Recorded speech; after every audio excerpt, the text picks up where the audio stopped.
Welcome to worship with Eliot Unitarian Chapel. We're so glad that you've joined us, and I'm so excited to see you. We are live this morning on Zoom, and wherever you are with us, from your couch, whether you're with us from your couch, your porch, your car, your kitchen, doing the dishes, however this sermon reaches you, we hope it nourishes your spirit and that the service strengthens your UU values by being with people who share them. I'm honored to serve Eliot Chapel as your lead minister. If you are new to us, we are an intentional community whose shared work is to welcome all races, genders, and sexual orientations. We strive to welcome people of all creeds and beliefs, all economic circumstances, and all types of families. Our vision is to create a just world through vibrant, beloved community.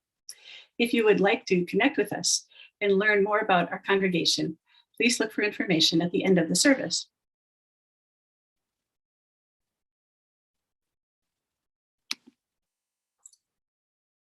For this hour, we gather to surrender to the mystery, to release ourselves from the needing to know, the yearning to have it all already figured out, and also the burden of believing that we either have all the control or none.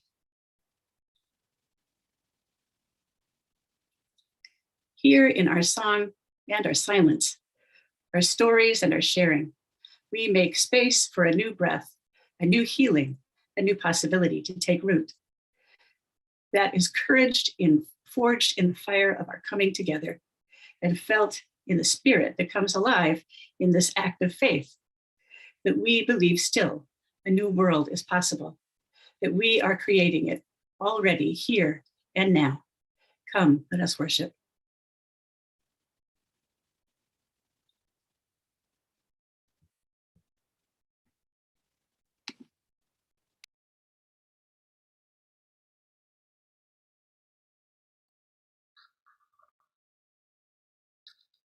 In the Unitarian Universalist tradition, we light a chalice to symbolize that we are entering sacred space.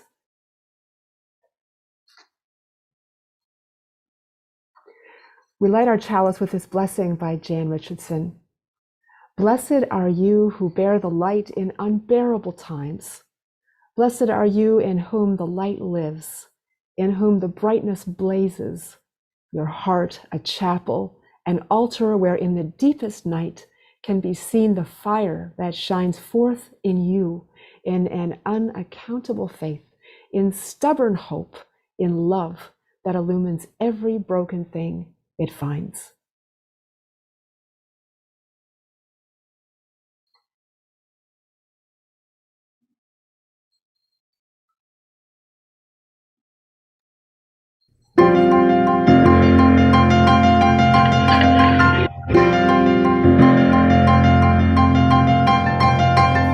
Morning has come, arise and greet the day.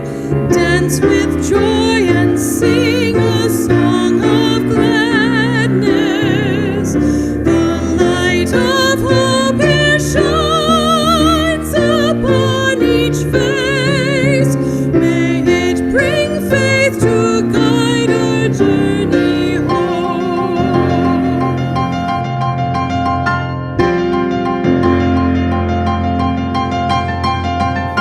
A new day dawns, once more the gift is given. Wonder fills this moment shared together. The light of peace here shines upon each face. May it bring faith to guide our journey home.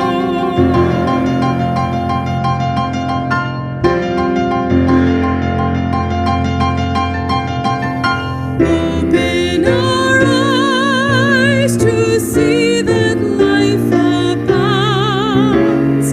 Open hearts to welcome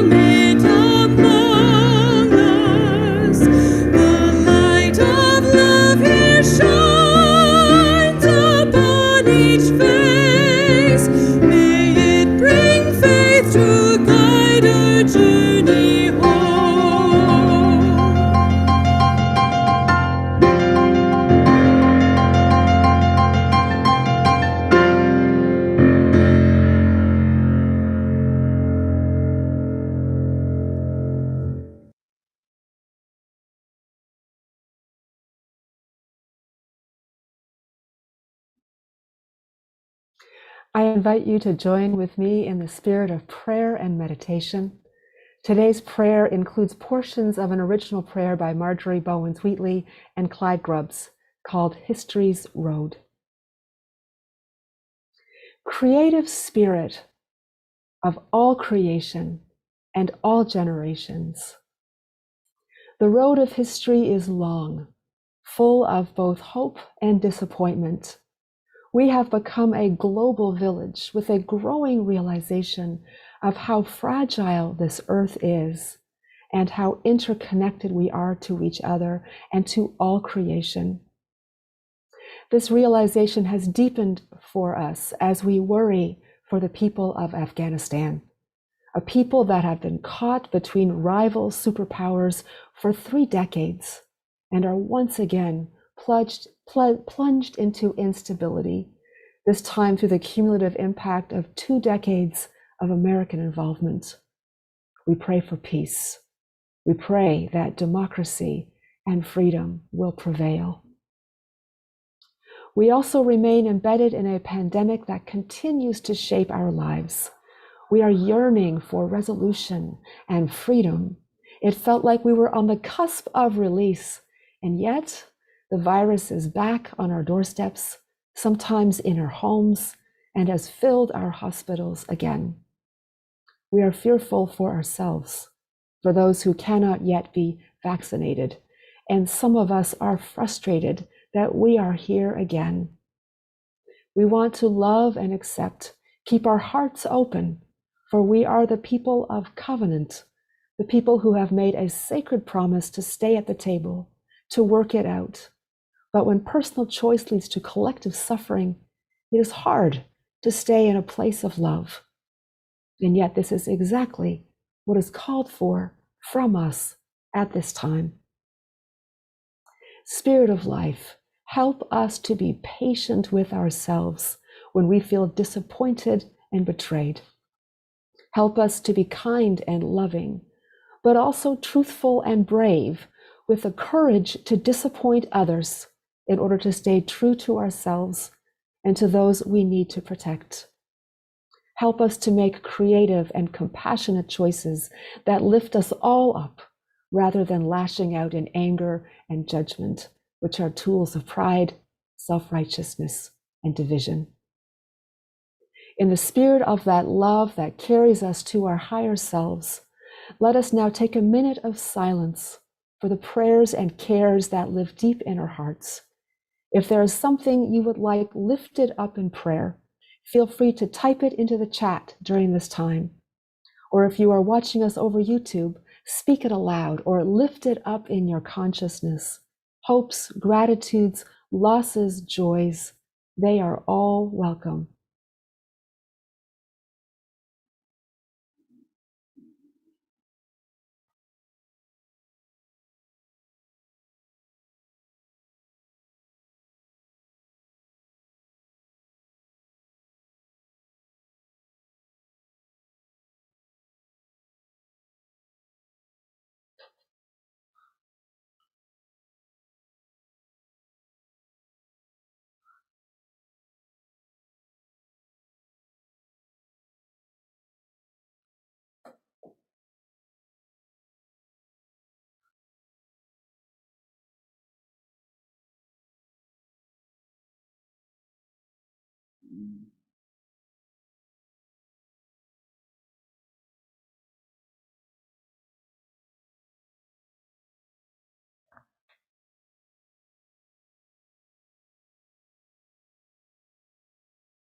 Spirit of life, may those who have shared their prayers and cares be held in the crucible of beloved community and know that they are not alone.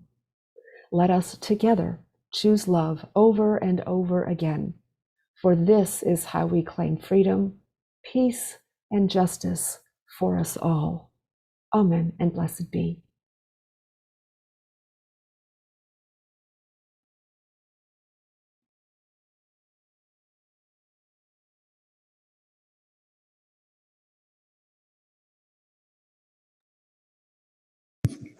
Hi, I'm Steve Menerick.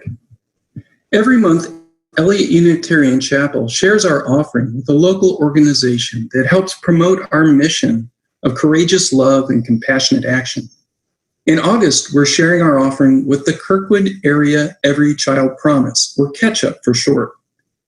Among Eliot's stated goals is to create a more just society, that is, to promote equity.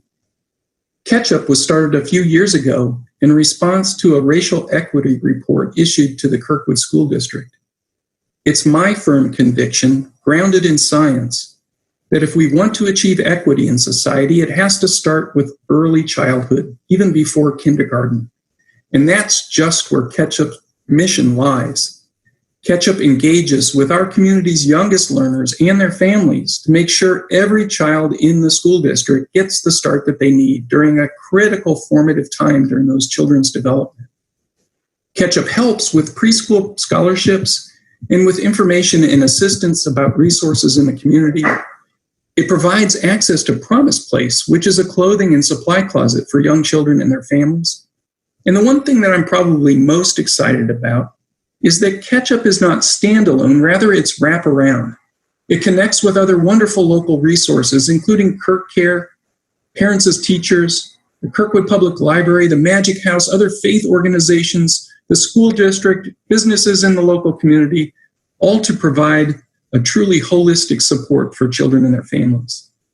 There are instructions for giving on your screen. Please give generously, and thank you.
Our reading today is called Handler.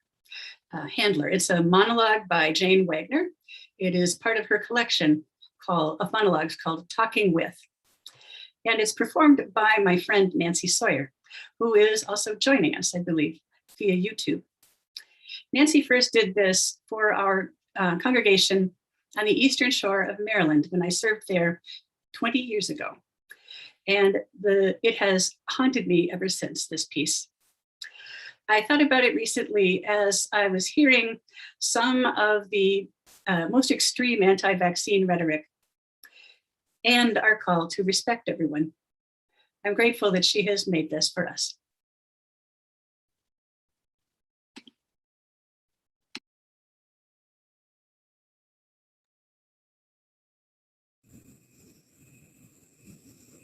My daddy, he was going to do this tonight, but Lord froze his face, so he sent money. I learned this up from my daddy, and he learned it up from great-grand, and she took it on from the Reverend Solomon Bracewood. Used to have himself a mule ministry around these parts way back when. Daddy taught Miss Ellie, my mom, and my brother Jamie too, before he went to Detroit. You see, what I got in here is snakes. Now, a lot of people don't like snakes. It gives it its nature, I guess. Now, this here is your water moccasin. Jamie says they got the dirtiest, nastiest bite of all. That's not true. Rattlers is your biggest, a lot of venom. You milk you a rattler, you half fill up a juice glass. Daddy, he said Jamie should do rattlers, but Jamie never. He did heads, copper heads. Now, they're slower and they're safer, but they ain't such a good show. Now, did you know that copperheads smell like cucumbers? Well, they do. Now, Miss Ellie, she liked water moccasins, and Daddy too. Well, Daddy, he did all kinds, all ways.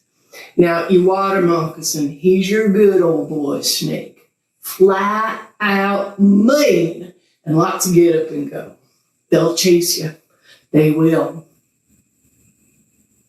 Daddy, he didn't like Miss Ellie doing moccasins. He said to her, Miss Ellie, you lay off them mocks before they lay you down. Well, that just made Miss Ellie laugh. And now there's a lot of handlers, they won't do water moccasins because they're slimy. They'll do rattlers. Rattlers got them a nice dry feel, sort of sandpapery. Did you know that rattlers can find you in the pitch black dark? Because they get on your body heat. Snake handling. All my kin does it. Well, mostly just me and Daddy now. Snake handling and the Holiness Church. If you got the spirit, the snake don't bite. If the snake bites, it means you ain't got the spirit. The difference is real clear, ain't it? And besides, it's right there in the scripture. Mark chapter 16, verses 17 and 18. And these signs shall follow them that believe. In my name they shall cast out the devils. They shall speak in new tongues. They shall take up serpents. And if they should drink any deadly thing, it shall not hurt them. They shall lay hands on the sick, and they shall be healed. I don't figure it could be much clearer than that. Now, there are some churches, they use strychnine, powdered poison. They take that strychnine and they mix it up with cherry Kool-Aid. They sing them a hymn. They drink it down. And then they just stand around waiting to see if anybody falls over. It's the same idea as snakes, but not such a good show. Now, this box is what I keep my snakes in when I handle. Daddy gave me this box, and I hide it all for my 9th birthday. Sometimes I just open up the lid and stick my foot in. And then there are other times I open it up and I put the open side up to my chest. Now there are some handlers, they take the snakes out and they put them on their face, but I don't. It scares my eyes. Now during church service, we take the snakes out and we start passing them around, which is more dangerous than a single handler, because the snake gets to comparing who got the spirit a whole lot and who got it just some. And the snake is going to know the difference, and it's going to choose one to bite. Now, don't get me wrong. You don't die every time you're bit.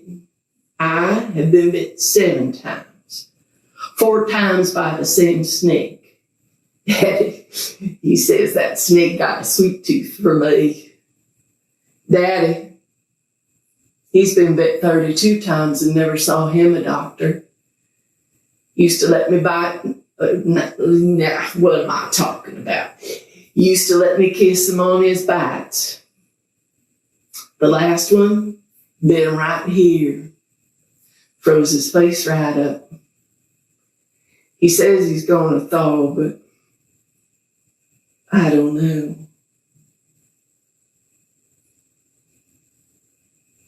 Day after Jamie left, Miss Ellie was handling in the back of the pickup truck over to Hard Burley. She should not ought to because her mind weren't there. Coal truck backfired and she got bit.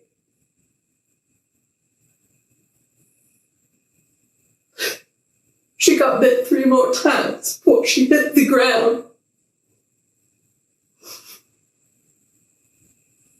Daddy laid hands on her, but she died anyway. There was 10 of us handling right there at the funeral.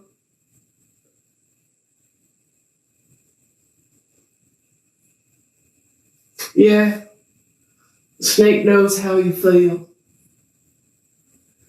You can fool a person, but you can't fool a snake. If you got the spirit, God locks their jaws and keeps you safe. Tell you what though, I don't believe in God. It left me. It was gone with Miss Ellie. And I was handling when I knew it sure. The snake was just coming on down the line. And Marita, she was shouting, "The Lord's in me and with me, in me and with me." And Noah, he was ululating and talking in tongues, and there were trancers singing and shouting, and Daddy, he was doing switch grips. He had Miss Ellie's wedding ring on his little finger. And it came on me. There ain't no God in here. There's just a bunch of trancers shouting and singing. There ain't no God in here at all. And about that time, they laid that serpent on me, and it felt fussy and nasty. And I was an empty vessel. I was worse nor a Pharisee. I was grist for the mill. And my blood, it went cold. I could have cracked ice cubes. And the snake was fussy and nasty, and it knew it, and it got some leverage, and I said to it, "Snake, you Satan handmaiden, you're right. There ain't no God in me. I am just a woman, but I am the only woman in my daddy's house, and out of his need and out of his love, you locked your jaws."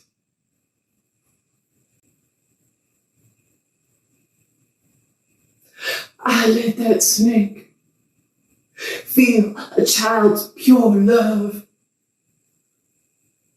And it sponged it right up off of my hands. And old Wiggly, he went limp. I tranced it.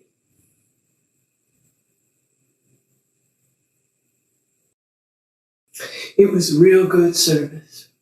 Didn't nobody get bit that day. Yeah, you gotta believe the Holiness Church is dead right about that. And I get to looking at people and wondering if they got anything in them, any spirit or power or love that could lock a serpent's jaws. But you can see it in the face. You look at me for 30 seconds, and I can tell. It's like I could read your heart. It's like I was some old pit viper or some snake. Now maybe you can handle snakes. And maybe you can't. But there is one sure thing in this world. If you're empty, you are going to get bit.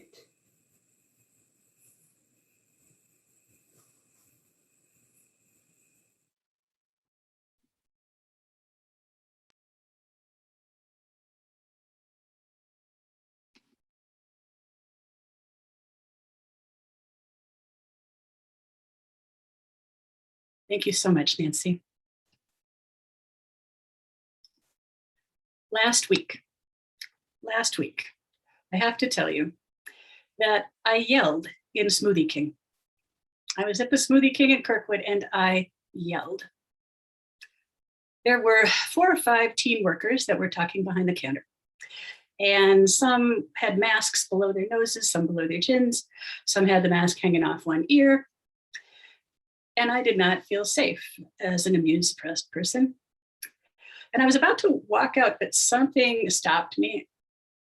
I went up to the register and a young man with his mask below his chin asked if he could help me. And I looked at him and said, "What is your store's policy about masking?" "I don't know," he said, and quickly yanked up his mask.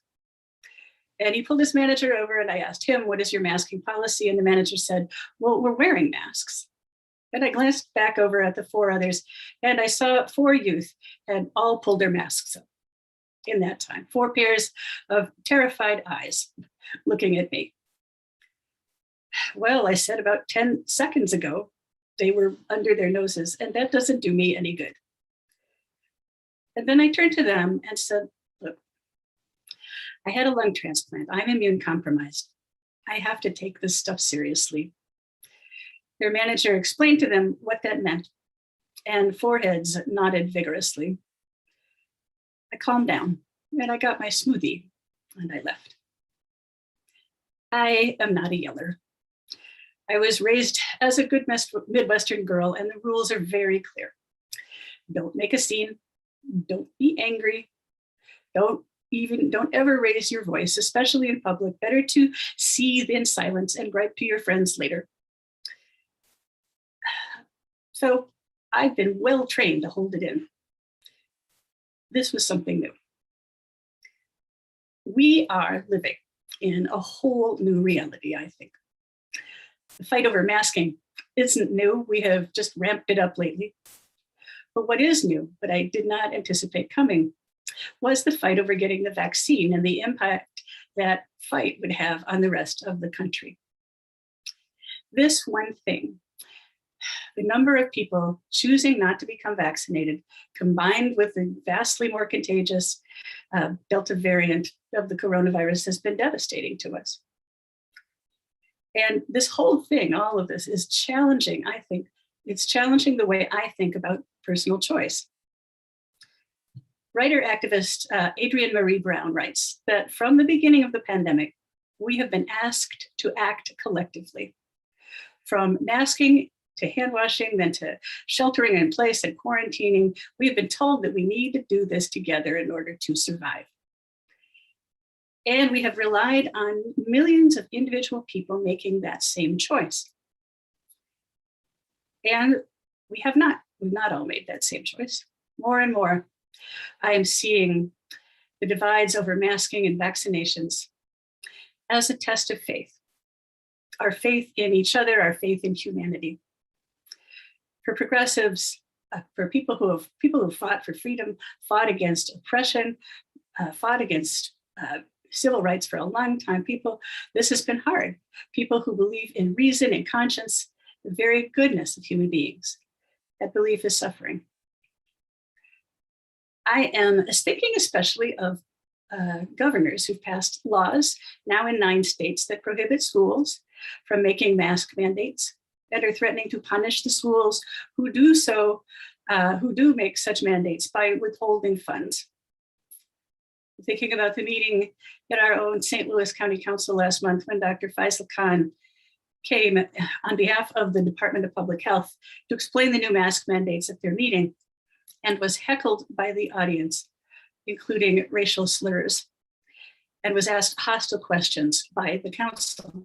He asked the council chair to stop it, and she refused. He had never been treated with so much hostility, he said, as a doctor or a public health expert providing a service for the community. Sam Page, a medical doctor himself and our county executive, and my personal hero through this crisis, has said, that was not our county's finest moment. This is not, I would say, our country's finest moment. The great Unitarian preacher, A. Powell Davies, preached a sermon in 1946 called About Being an American. He said that so many of us see democracy, we see America as based on the checks and balances of different self-interests. That this makes us great, it keeps us balanced, it keeps us going. But in May 1946, there was a great US railway strike, and it had come to a head. It shut down commuter service, and it shut down coal transport, and it effectively shut down everything at that time. Think about coal in the 1940s. President Truman threatened to draft strikers into the army. Well, that moved things along. It was interest battling interest, though with no winners. It called into question for him the basic American idea that competing self-interests will bring goodness and prosperity to all of us. We are called the land of opportunity, after all. Davies said, can self-interest do what is wanted of it? His answer was a resounding no. What he called self-interest, I believe we would call personal choice. Personal choice is incredibly hard to challenge. Challenging it feels wrong. It always has. And we are in a new world, a new reality now, and we are butting up against its limits. The preservation of personal choice, its protection against sensible restrictions for communities, and especially any insistence on how we care for our bodies, maintaining that is killing hundreds of thousands of us. It's flooding our intensive care units again, nearly all with people who have not been vaccinated. It's frittering away the powerful effect of these new vaccines and driving people back into our homes and taking away freedoms for people who are vulnerable. It's making parents terrified to send their children back to school. Dr. Arnita Sarkar, an infectious disease physician and clinical instructor for UCLA, put it in kind of stark terms. She said, perhaps never in history has anyone's personal choice impacted the world as a whole as it does right now. When hundreds and thousands of people continue to die, when the most vulnerable members of our society, our children, cannot be vaccinated, she said, the luxury of personal choice ceases to exist. What do we do as a people of faith that have always put individual and personal choice at the top of our list? If you look at our principles, I once heard Robert Putnam, the writer of Bowling Alone, that book that came out a while back, which described kind of the erosion of the community and society in favor of individualism.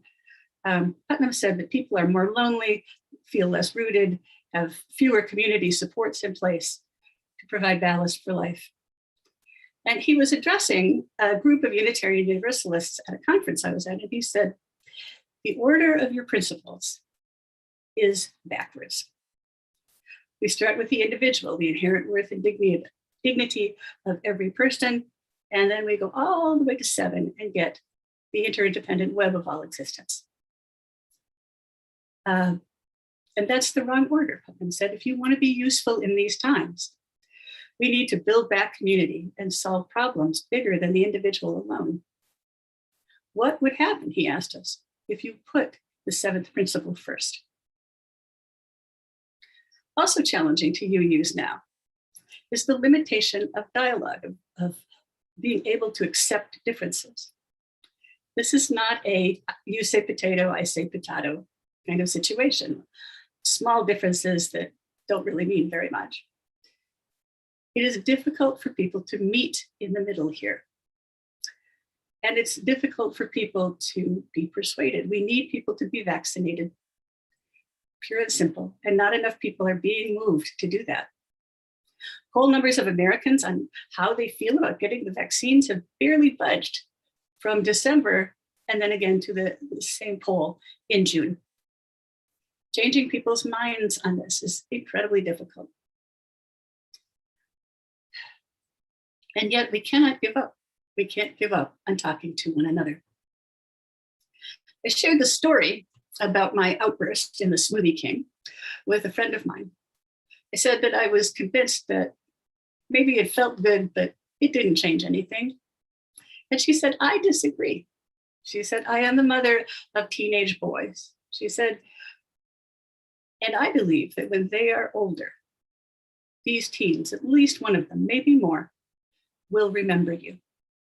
Think about that. You heard your story. We are the people who believe in compassion. It's in our mission statement at Eliot Chapel to inspire compassionate action.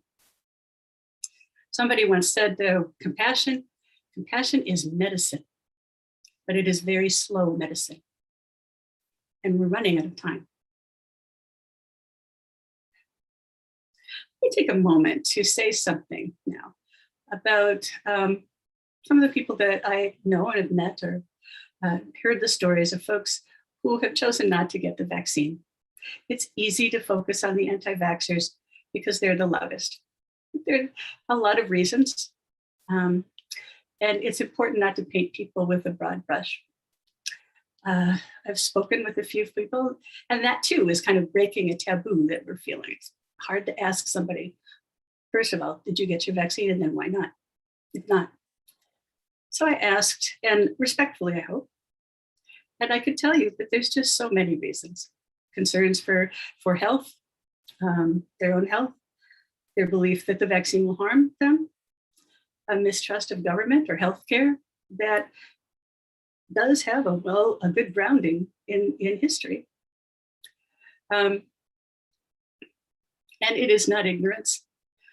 It is not stupidity. As Recline said recently in the New York Times, it is a bit arrogant for people to think that they're going to come up with some argument to get the vaccine that folks haven't already heard somehow.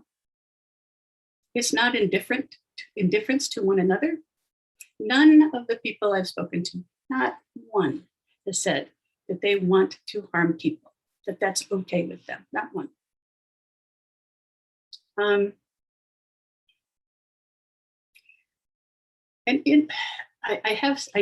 know two people, I would say, that would call themselves anti-vaxxers. In their Facebook comments, they're distant relatives of mine. I hear misinformation, but they're not stupid people. They're not bad people. They're trained nurses, in fact, surprised me. But they heard something frightening from a source that they trust.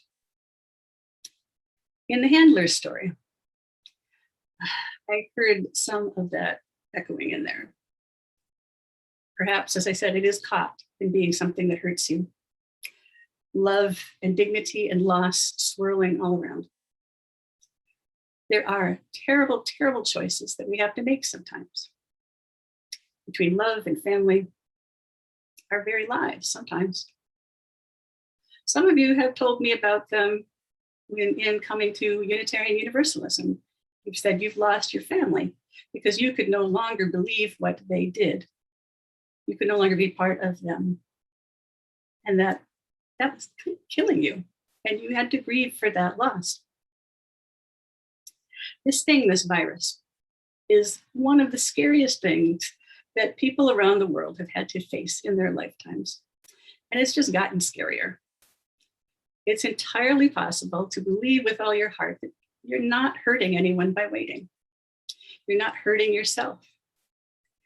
It is entirely human to deny the seriousness of the virus as a way to cope.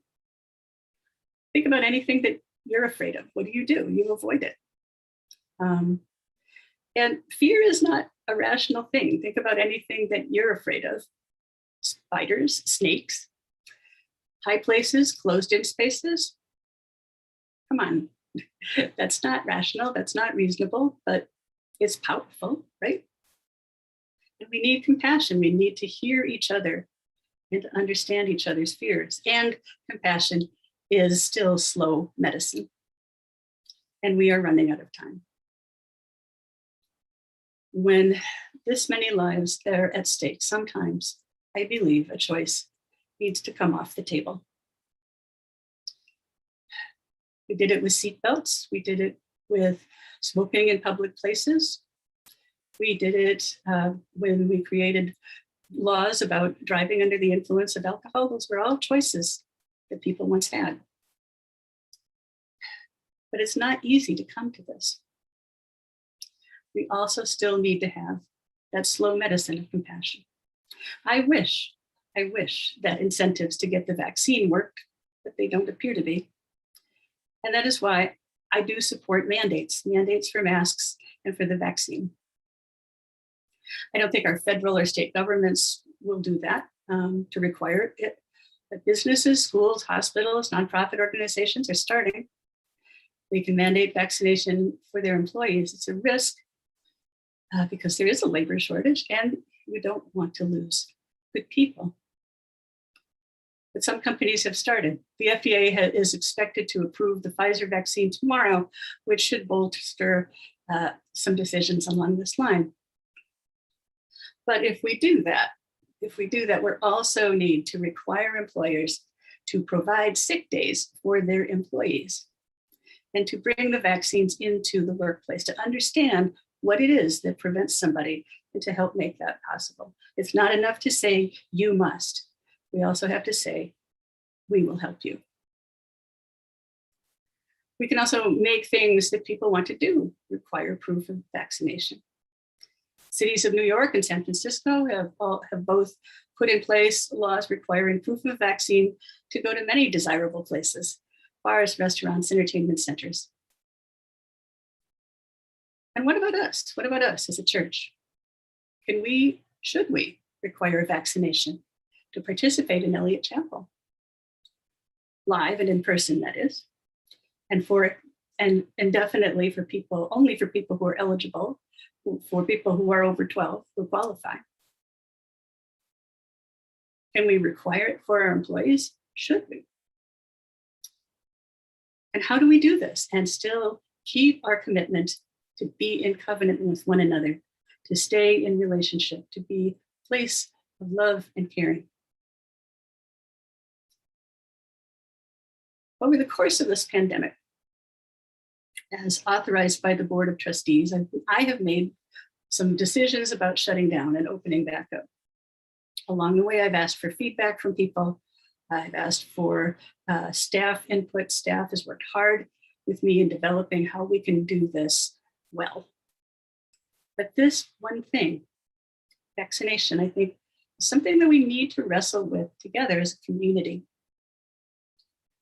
I hope that you will join us at the 12:30 conversation today about our immediate plans for the chapel right now. And the beginning of this conversation about who we are together. I look forward to it.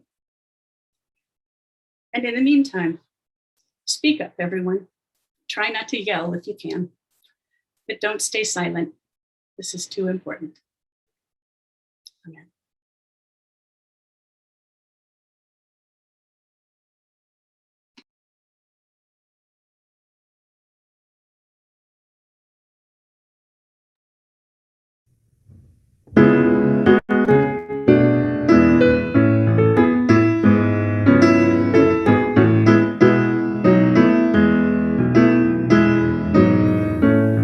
The promise of the Spirit,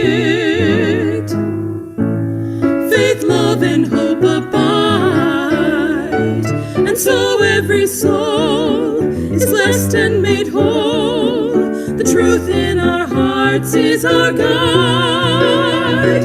We are answering the call of love. Hands joined together as hearts beat as one. Emboldened by faith, we dare to proclaim we are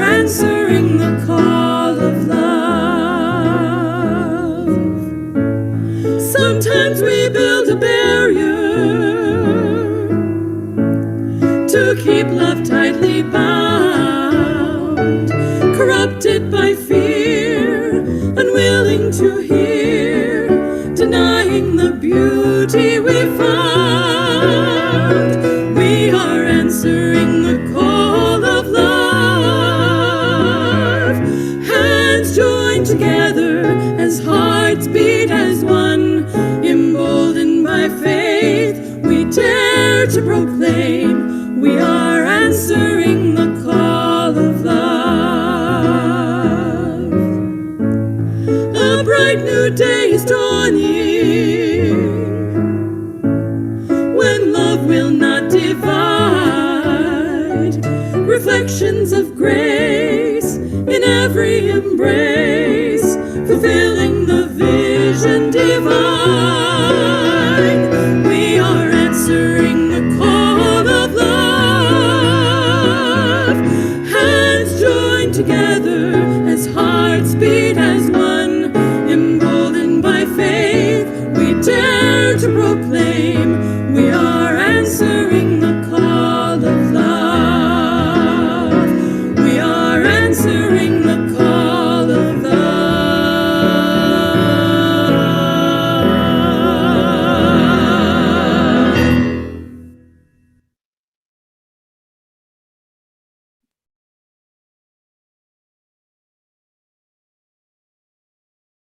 Now may the love which overcomes all differences, which heals all wounds, which puts to flight all fears, which reconciles all who are separated, be in us and among us, now and always.